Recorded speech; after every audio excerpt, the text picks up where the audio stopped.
Welcome, ladies and gents. Chris Andre here. You can find me at BetBoxing on Twitter, or of course you can subscribe to the channel. Let's talk boxing. Loads to cover today, so we'll start off with the Cruiserweight division and Arsen Goulimirian's fantastic victory over ALEXEY EGOROV on points. It was an all-action affair, and I didn't bring a preview video for this fight. I just haven't had the time. I've been absolutely swamped. However, I did respond to Carmine Marconi, shout out to Carmine, who had asked me how I felt this fight would go on Twitter. And I explained how Goulimirian was out for 3 years, Egorov was out for almost 3 years, so it's very difficult to judge when you don't really know what sort of condition the fighters are going to return in.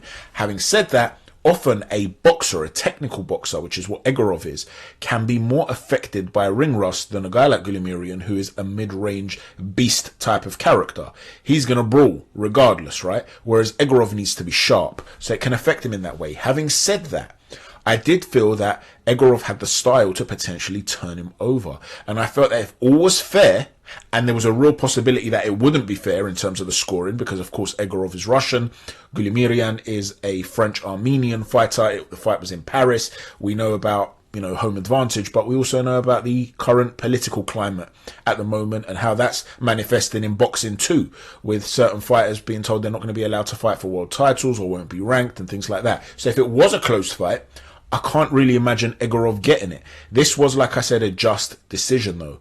Goulimirian deservedly won the fight. So the pattern of the fight went as I kind of expected. I was explaining to Carmine how Egorov is very, very good at picking shots, and he has a nice jab, which bodes well against the guy of Goulimirian's style, who is more of a mid-range kind of guy, who walks in behind the high guard, and you can find him. He's a target that can be found as he's trying to transition to enter the pocket. And Egorov was indeed finding a lot of success in those moments. However, what we've seen from a guy like Goulimirian in the past, when he was up against a guy who was boxing him and turning and showing different angles in Bejenaru, he was made to miss wildly at points, but he still managed to find a way to wear him down. And you saw in this particular fight that Egorov almost looked as though he was a guy who's too big for light heavyweight, but on the smaller end of cruiserweight. It's the biggest jump between any weight category in terms of weight, light heavyweight to cruiserweight, whereas Goulimirian is a solid tank of a man, a beast at cruiserweight. So it just looked like when Egorov was landing his shots, he was fairly effective, he was doing some good work, but then Goulimirian would land something in return and you could really feel the heavy-handed weight of those shots, and they were affecting Egorov a lot more. He was hurting him, he was buzzing him, and so he's a really interesting fighter because he is crude, but he's got certain physical attributes. If he was to go in there against a guy like Lawrence Okolie, for instance, he's going to have to be very, very careful at range, because as he tries to step in, he could potentially walk onto that massive right hand. However, there's also the possibility of, if he does get close, Okolie won't be allowed. He won't be able to just tie this guy up and wrap him up, because Goulimirian is a guy who is very physically strong, and we know Okolie is as well. So that would make a very interesting fight. Opetaia is also a very interesting fight because he's a brilliant mover. He's a much better mover than Bejenaru. So is he going to be able to change the angles on him and be more durable than Bejenaru was? So you want to see Goulimirian in more and more fights. Obviously, we want to see Okolie resolve his issues with Hearn, whatever that may mean, whether it means that he's released from his contract or whether it means he fights one more fight with Eddie and then goes on to fight whoever he wants to fight. Whatever the case may be, we want to see him active. So hopefully these fights can start to be made. But it's a good thing because the cruiserweight division is starting to show some promise again. There was a period there where it went a little bit under the radar after a couple of super series, and it was almost in a transitional period. Now we're seeing a rebuild again, which is really good stuff. Moving on from that, let's talk about Anthony Yarde. He absolutely battered Koykov, and Artur Beterbiev awaits. There was some beautiful stuff in there from Anthony Yarde, as you can see here. You see that little right hand he throws as he steps in. There's no real tell on it. There's no real wind up on his shots. He trusts his power, and as a result, he doesn't overload. And by not doing that and just pushing through with those shots from wherever his hand positioning is at any given moment, there isn't much of a tell on the shots. So Anthony Yarde's a really good boxer, and he's improving consistently. And I expect to see him continue to improve. There was some success for Koykov though. In the first couple of rounds, he did land a big left hook, both in the first and in the second, against Anthony. And that was when he was on the front foot and he was able to get himself quite small, get his head towards the chest of Yarde. And he was able to land, like I said, a couple of solid left hooks. Now, if you're Artur Beterbiev, you will look at that and you will think, I'm going to capitalize on a few of these things. But there's a lot of short work that's brought in from Anthony, like I said, and I like the way that he adjusted. Watch here how he throws that left hand up to block. He almost hugs his own ear there. And there with the right hand. He almost moved his hand into position to defend his head before Koykov actually threw the over-the-top shot or the hook. Because what became apparent is that Anthony Yarde realized this is the sort of shot that Koykov's relying on. So let me shell up in the right moment and capitalize on what he's going to do. I'll block what he throws, then I'll throw a short uppercut through the middle. And I love the way he dropped that little right hook to open him up as well to the body, and then followed up with the uppercut. So there's a lot of nice ways that he's putting his shots together, Anthony Yarde. And listen, he's a physically imposing guy. He's a fantastic athlete. And Artur Beterbiev is aging. Not in terms of performances necessarily, but in terms of just biologically. It's just the fact that he's aging. And if you are getting closer to 40, no matter how much of a beast you are, the one thing that you will potentially find uncomfortable is coming up against an athletically gifted guy. Now, this is not to say that Anthony Yarde will beat Artur Beterbiev, but it's certainly an interesting fight to me. A lot of people are rubbish in this fight.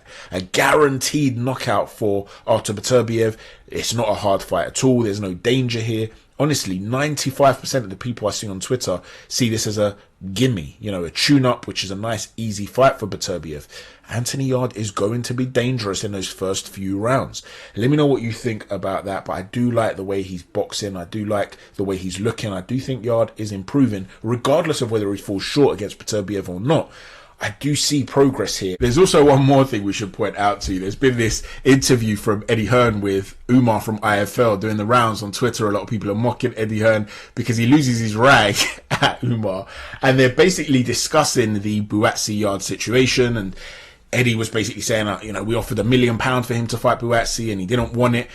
And telling us he's in line for a title shot, but the Beterbiev and Joe Smith fight hasn't even been made yet. And even if it does get made, there might be a super champion that's made. And in other words, he's trying to say that there's no way that Anthony Yarde's going to get the opportunity potentially, or that you can't really rely on that. And a lot of people are mocking him now because obviously Yarde has the Beterbiev fight lined up. Now, it is funny, and I understand the mockery. You know, people are always going to bring up these things on Twitter. But the truth is, there is one question there you have to ask yourself, and that is the weight, and then fighting a guy like Koykov, who was game, but is not an elite level fighter by any stretch of the imagination. He was never going to test Anthony Yarde despite landing those couple of left hooks. Is this enough in terms of preparation for fighting Beterbiev? A lot of people have asked me this online, and I do totally understand that particular outlook. In other words, you've waited and waited and then fought a guy like Koykov. Are you going to be ring rusty in terms of being ready to go to that elite level again? Shouldn't you have fought somebody who could have at least taken you a number of rounds? And I do understand that. There is a flip side to that argument, though. And that is that because Anthony Yarde's got certain youthful advantages over Beterbiev, he's never going to be more technically gifted than Artur Beterbiev in terms of amateur pedigree. So it might be better for him to be 100% fresh, for him to be chomping at the bit, for him to not have to recover from a brutal hard fight where it would have been a real test. Maybe that's the best way to go for Anthony Yarde. Let me know what you think. Regardless, he's continuing to improve. I'm loving the way he's putting his shots together. You can see how much calmer he is. He was stalking in this calm manner that just oozed self-confidence and self-belief.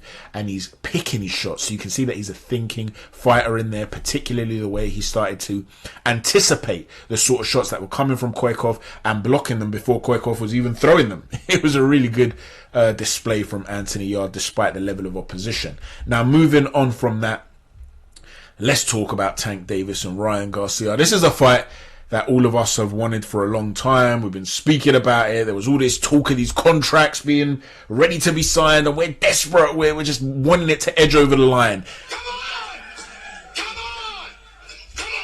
Well, it's finally been agreed, according to Ryan Garcia. He put out a tweet to say, I'm so pumped this fight is finally taking place. I want it more than anything right now.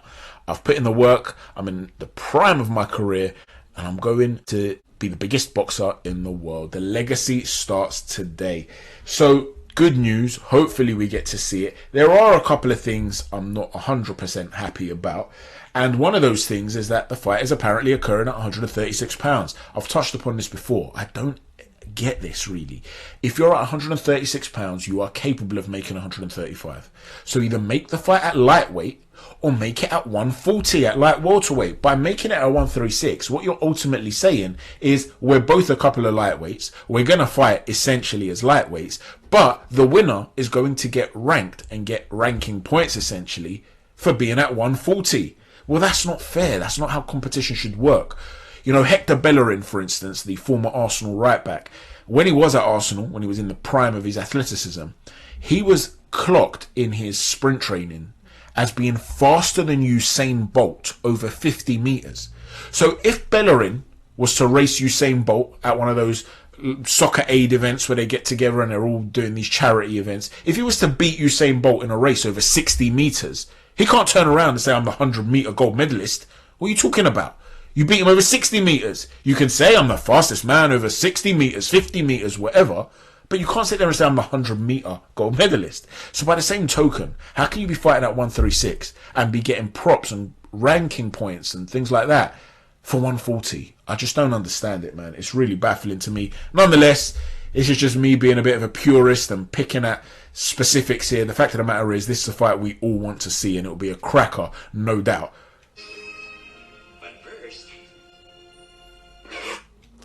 That's right, but first, Gervonta Davis is fighting Hector Luis Garcia.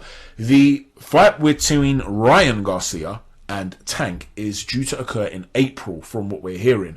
So as a tune-up, as an interim fight, he's fighting Hector Luis Garcia. Now this is a really good fight for a tune-up. Hector Luis Garcia is a good fighter.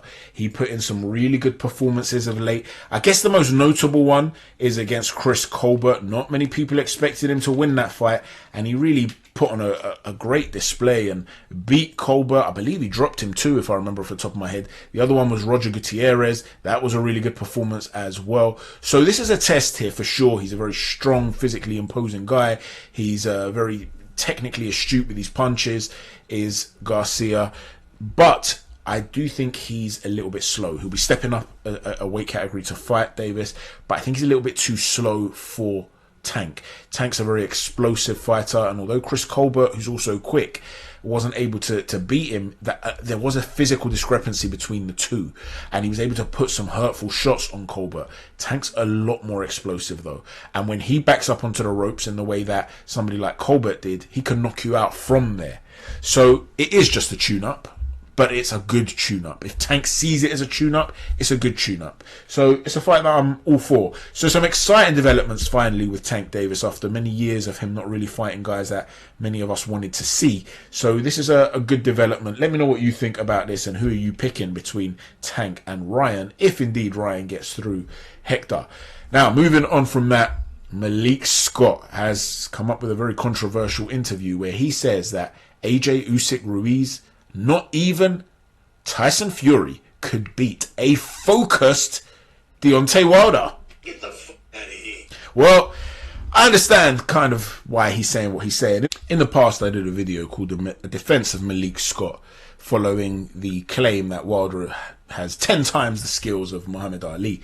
And I tried to defend him in that video to explain how I felt that he was using certain psychological tricks to give a boost to Deontay Wilder, and I see a sort of similarity here. I think he knows how he needs to speak to Wilder. They're friends. He needs to know how he can get an emotional response. You know, there's no one that's going to convince me that Deontay wasn't 100% focused for that second TYSON FURY fight, or the third one in particular.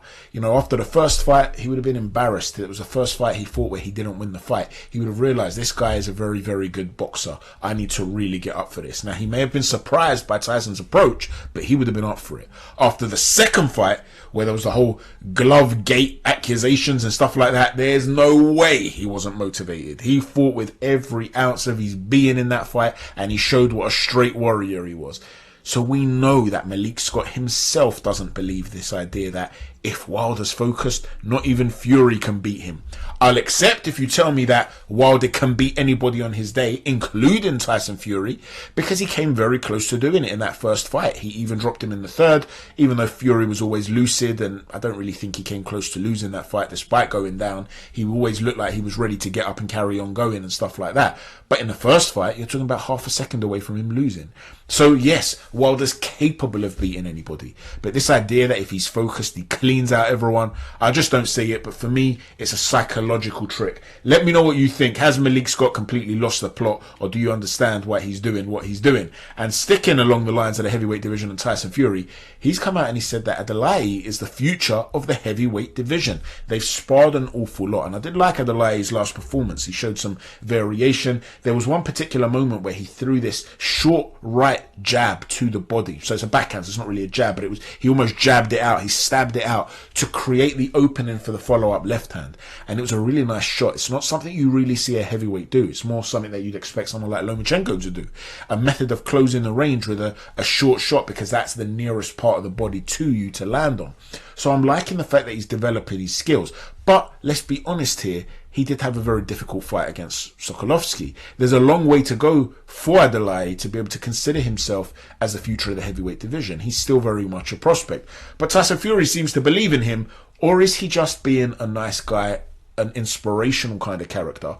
Because he does like to say these sorts of things about a lot of heavyweights that he spars with. Let's not forget, he said the same thing about Jared Anderson, another guy that he's sparred with, and apparently Adelaye and Anderson might have had a couple of rounds together too, I've heard people say. That would be interesting to see how that went.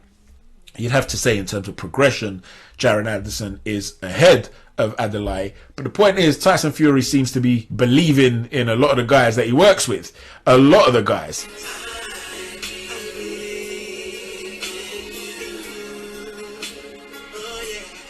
So shout out to Tyson Fury for that, and Adelaye. Hopefully his progression continues to go well. Let me know what you think about all the topics we've discussed here today. Please don't forget to hit a stiff jab on the like button, a right cross on the subscribe button, and an uppercut on the notifications button. Thanks for watching, everyone. Chat to you soon. Take care. God bless.